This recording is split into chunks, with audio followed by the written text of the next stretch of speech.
Hi, I'm Healey. Hi, I'm Jenny Scott. Jenny, what are your feelings on baby showers? Because they can be brilliant and then they can be really hideous and awful. How do you get them right?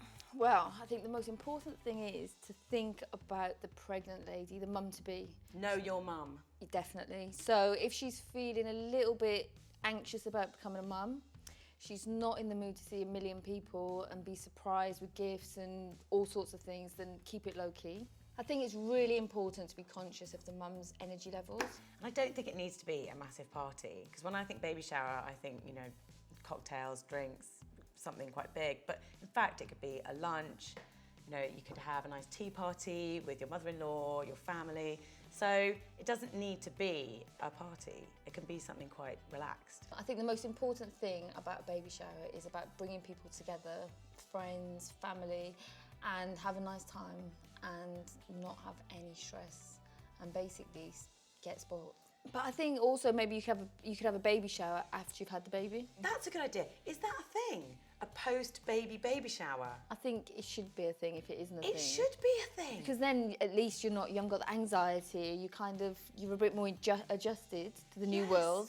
And also you know what stuff you want. And everyone can get to see the baby. Yes. Oh, I love that idea. There you go. That's a genius Jenny idea. There you go, brilliant. So once you've assessed your mum, then what? Guest list. Guest list. Guest list is super tricky. So check with the mum. I think you need to be up front and speak to them. I think you've got to. And ask who's going to be there, because it could be like a real massive collide of You've kind of got personalities. different worlds. You've got your friends, you've got your work friend. And if that mum is up for a massive party, then you've got to have that chat with her. Yes, I think you're sitting down and putting the guest list together. What about budget? Because, for some people it'll just be like pub on a Sunday and everyone just pays for their food and drink. But if you're like hiring a venue, if the mum wants something mega, does she pay for it? Yes. Really? I think so. Yeah, I think it's unfair to get everyone to chip in. I think if the mum wants a mega party, then I agree. What about games? How do you feel about games? Because some people are quite whingy about them, like, oh God, I can't believe. But I always find that when you do them, people love them. I love a game. I bet you do. And I think games, name stickers. Name badges. Definitely.